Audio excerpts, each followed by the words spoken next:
Hey everybody, John here, and I'm going to deliver a brief lecture on feminist theory or feminist therapy.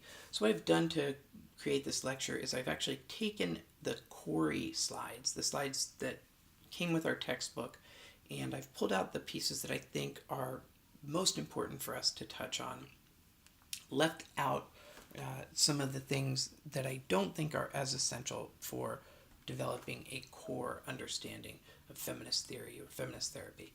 So I think I'll probably do a better job than usual of sticking to my goal of a brief presentation. So, looking quickly at the history and development of feminist theory, there is no single person who is the founder or developer of feminist theory.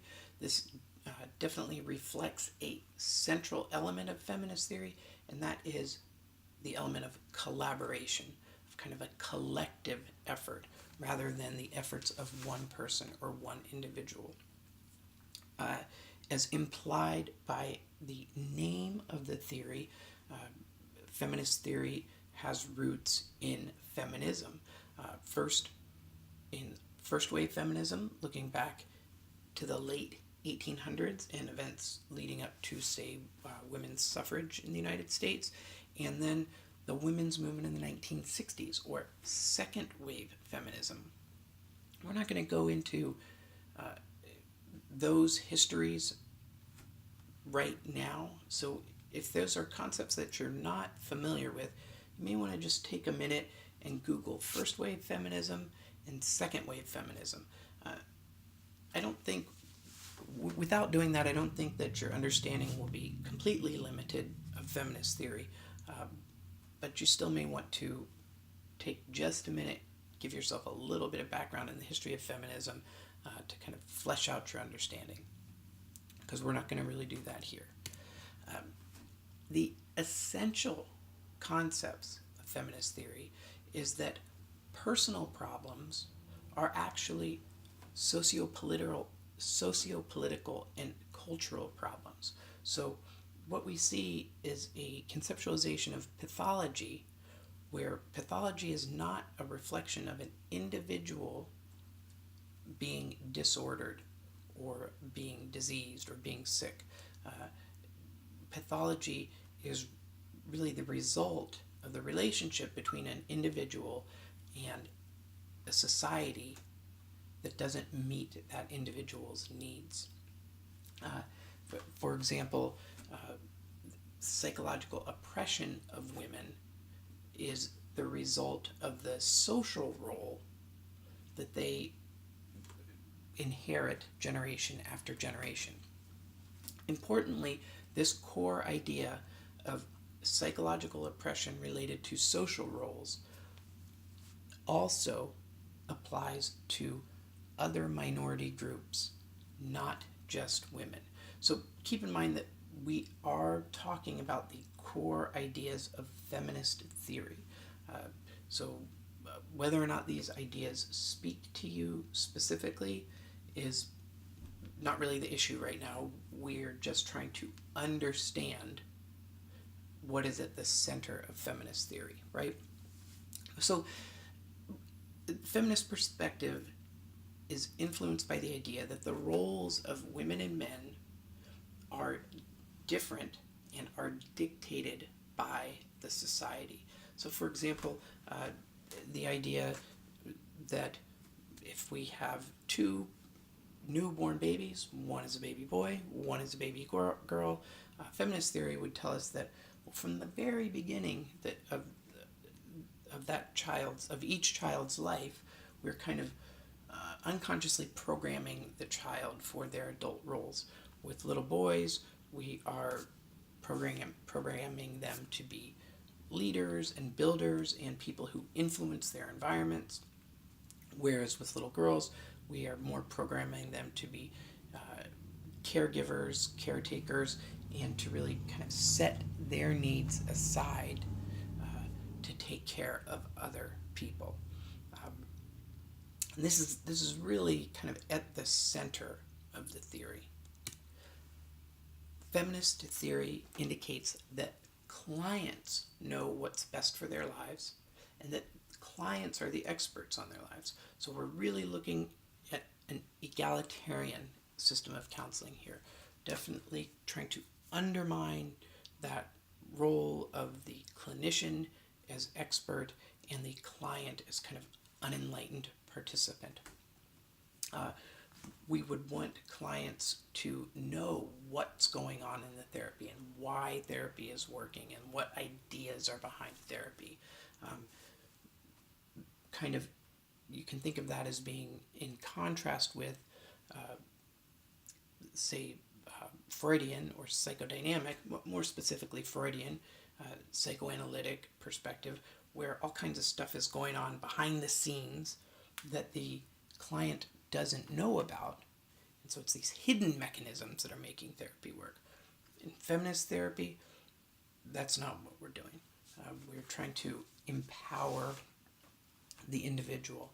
And in many cases, we're trying to do that through helping that individual see that their discomfort, their the kind of the bad place that they're in, or the place that made them think they need therapy, has a lot to do with their social role and with pressures and roles that are kind of thrust upon them by the society.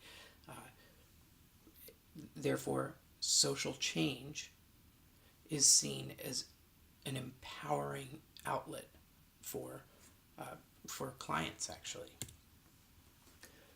So, if you think back a couple slides to the example with the babies, central to feminist theory is the idea that societal and gender role expectations are kind of laid on us from the moment that we're born, whether or not they are a good match for us. And again, I just want to underline that what we are talking about is the tenets of this specific theory. And the theory holds that women are raised in a culture that is grounded in sexism, and that this sexism and that these kind of unequal gender roles are such major influences in our society and our culture that this really can get internalized. So the idea would be that women and other disenfranchised minorities internalize, take on all of this information from the culture that tells them that they are less than, that they are not leaders, that they are not molders of their environment, and that is a real function of what they perceive, what is often perceived as pathology. And this leads into the idea of the personal as political. So, and this is, I think, where you're probably going to see some folks have difficulties with some aspects of the theory, because even if these ideas line up with one's own ideas, it's a little bit different from most other theories to see the role of kind of socio-political structures playing being such a prominent piece of the theory, right? We don't think about person-centered or psychodynamic or reality therapy as theories that involve changing the social structures of culture kind of writ large. Feminist therapy and feminist theory does see that as important. Feminist practitioners who are steeped or rooted in feminist theory are committed to social change and really have the explicit goal of amplifying women's and girls' voices. I think I've mentioned this a few times, and it should be fairly clear. The counseling relationship in this context is very egalitarian. The practitioner avoids any kind of paternal talking down. Counselor is the expert, client is not the expert. You don't want any of that kind of vibe or emphasis. Uh, feminist theory, feminist therapy, and feminist theory is focused on identifying strengths that are inherent in people already. So we're not trying to change people, we're trying to help them discover strengths that they already have.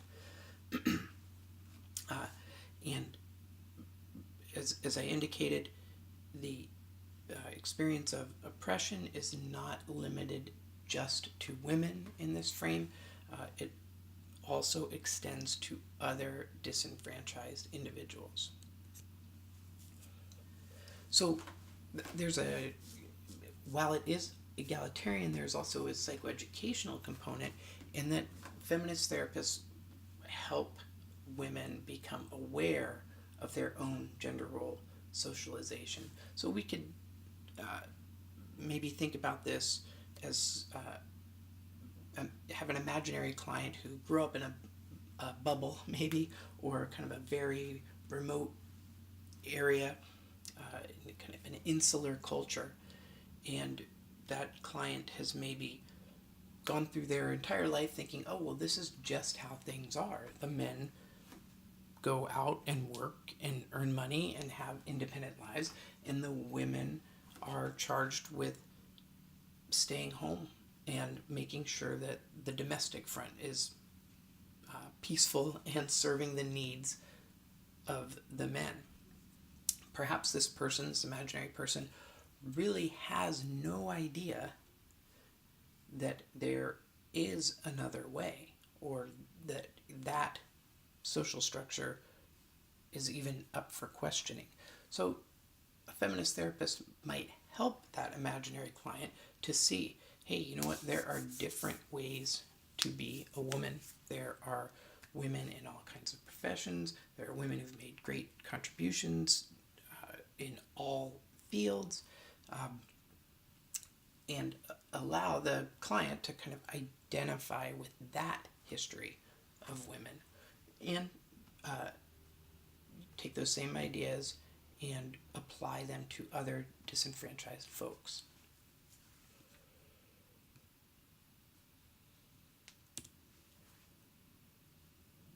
So, taking the psychoeducational aspect even further, we could talk about, in feminist theory, sharing with clients skills and techniques to bring change in their own environments, for clients to bring change in their own environments. So you see that the feminist therapist is committed to social change, and the feminist therapist is also oriented towards sharing information about the value of social change with clients. So this idea is pretty radical, right?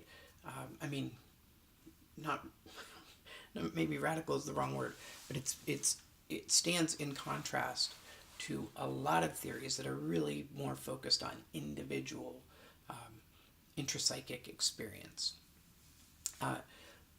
So in this kind of social change frame, there's an emphasis on helping folks see that their behaviors can and should be freely chosen. There's an emphasis on helping folks see that there are institutions that need to be reordered to eliminate discriminatory practices, and to really, for clients to develop an awareness of the impact of social institutions in our lives, with the ongoing goal being for the clients to develop a sense of personal and social power, and to recognize the power of relationships and connectedness, that there are relationships between individuals in society that are disempowering. So that would be forces that want to limit folks in terms of what they can do and what they can be, limit specifically women and other disenfranchised folks. And then there are relationships that are empowering.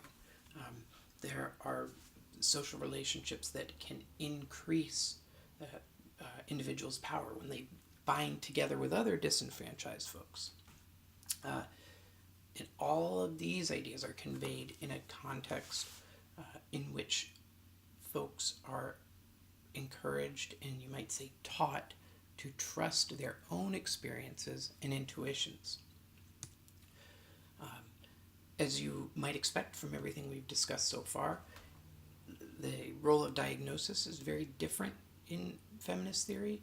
In fact, there's I don't know if I want to say rejection, but certainly feminist theory would look at the history of diagnoses and see that at times these diagnoses have perhaps been more aligned with maintaining social order than with actual pathology.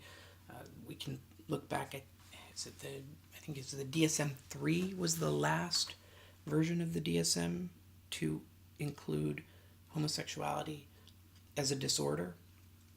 Feminist therapists would cite that as an example and say, hey, see, these diagnoses and these diagnostic standards that a lot of times psychology and other helping professionals hold up as being clinical in nature, well, maybe they're a little bit more reflective of an agenda.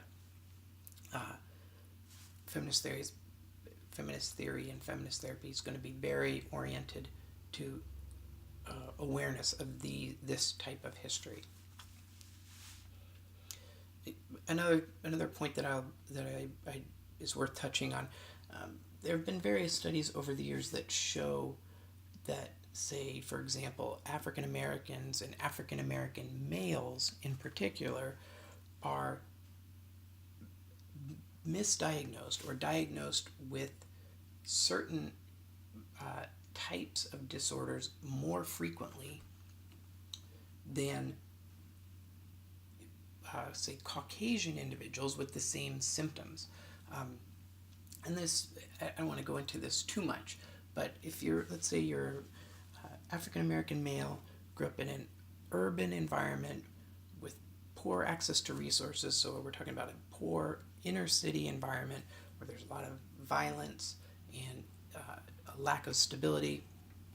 Well, if you're an adaptive person, you are going to adapt by being kind of more cautious, maybe more suspicious, more aware of the way that things could go wrong in your environment, more aware of threats in your environment. Well, those symptoms or those tendencies can look like symptoms of mental illness, right? That's because the diagnostic system wasn't developed to work with African American males in poor, crime-affected neighborhoods where it's normal to be suspicious and extra cautious. Diagnostic systems were developed to serve white Europeans who live in a kind of middle-class, more substantially resourced area. Feminist therapy would want us to have an awareness of this and want the field as a whole to see the way that these social forces influence the experience that people have and influence diagnostic and clinical structures in the helping professions. I think I've said this a few times. The focus is on empowerment. There would be technique. Feminist therapy would be more inclined to self-disclosure on the part of the therapist. So if the therapist has had an experience of oppression, they're going to be more likely to share that with a client than a therapist who practices from a different perspective, where self-disclosure is deployed more cautiously. Definitely have said a lot that feminist theory has a lot to do with gender role and social identity analysis. There'll be a lot of bibliotherapy, so maybe providing reading lists to clients that allow clients to see different perspectives, to see perspectives of folks who have emerged from an oppressive background. An emphasis on assertiveness training, so learning to impact the social environment, reframing and relabeling, so being able to take that step back. Reframing would apply to, say, the example that I gave about African American men. Well, if an African American man is especially cautious or maybe suspicious that harm could come to him more frequently than a Caucasian man, that's not pathology. That's a result of the environment that person has, that person is familiar with. That's an example of reframing. Male feminists in feminist therapy, it is a perspective that can be adopted by male therapists. It's important for male therapists to own their own male privilege. There's that word we've been hearing a lot again.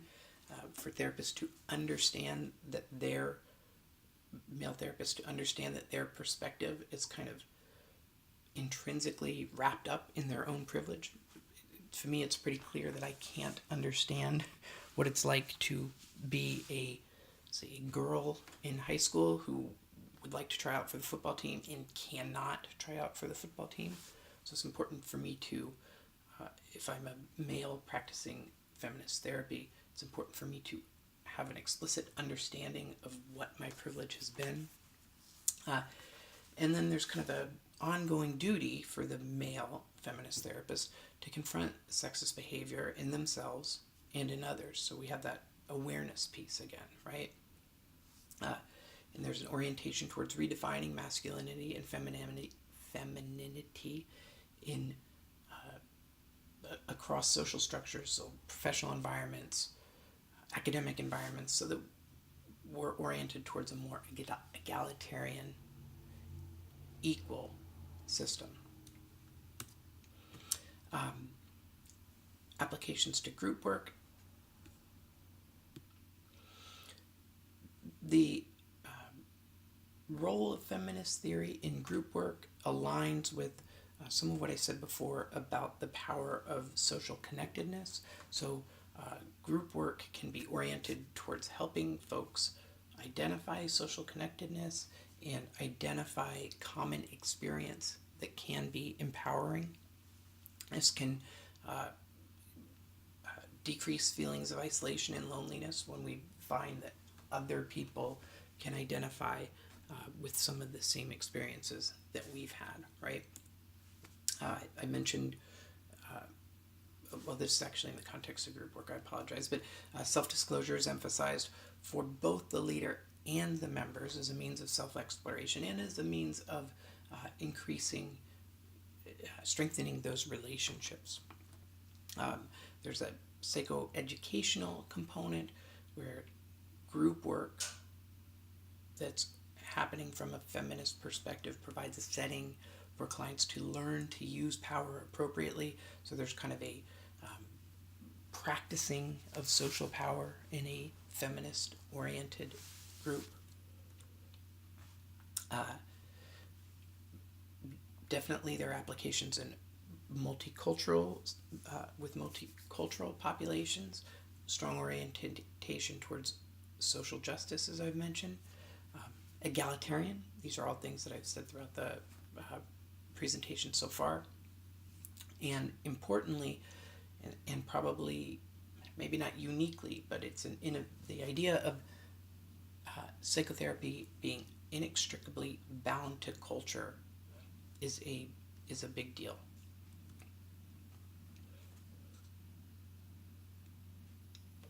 So limitations, and hopefully I've been giving a fair case to the strengths and the limitations of this particular theory.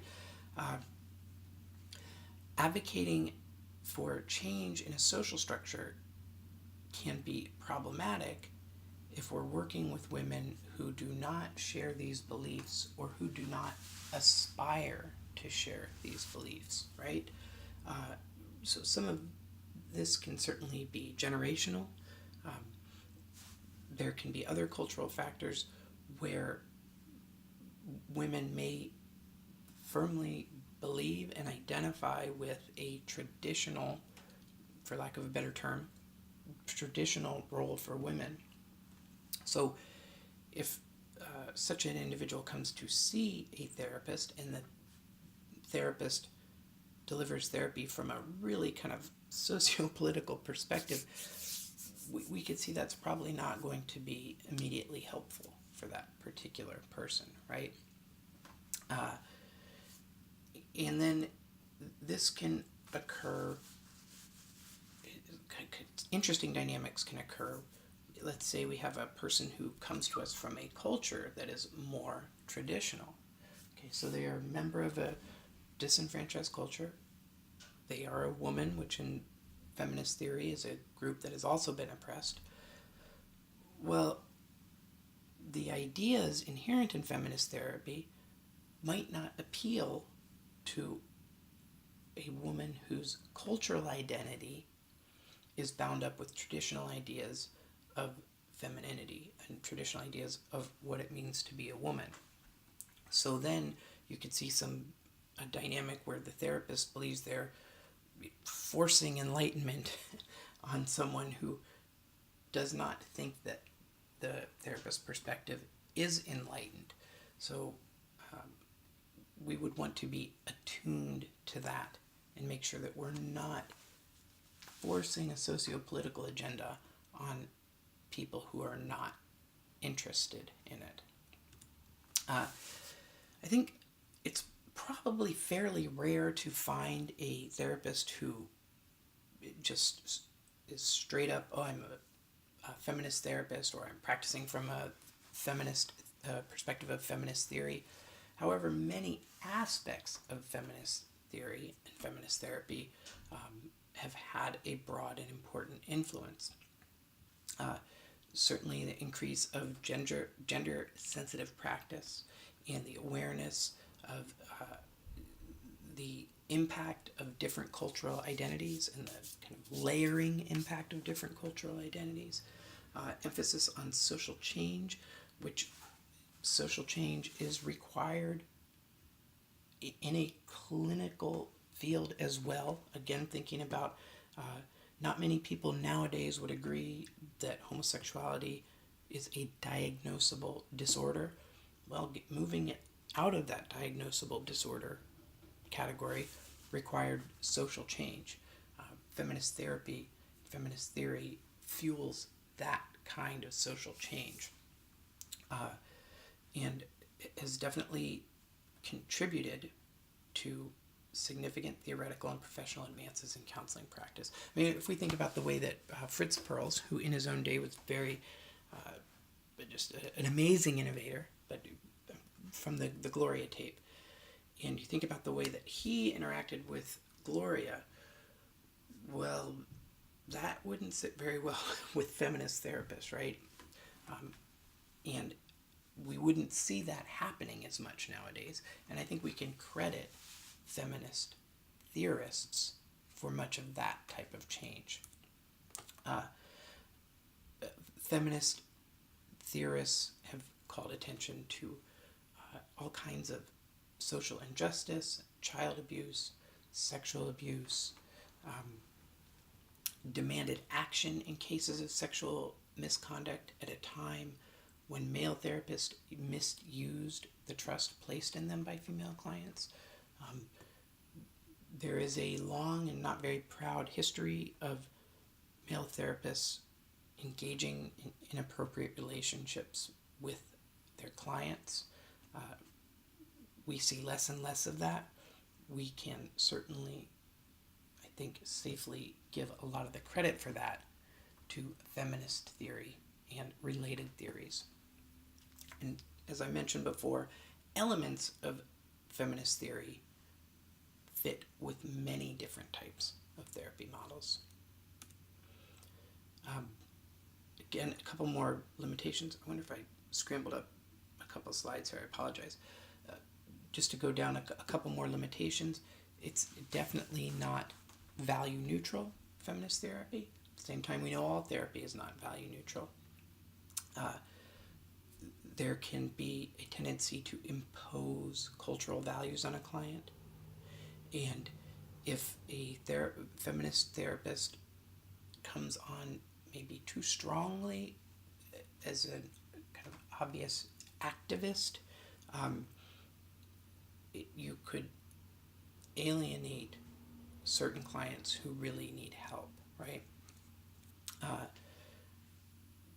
Similarly, the heavy environmental socio-political focus may distract or detract clients from exploring intrapsychic experiences, because if the idea is that all pathology is a result of relationship between individuals and a disordered society, well, we might miss some opportunities to do some internal self-exploration and see where folks really may have some issues that reside in themselves that need help, right?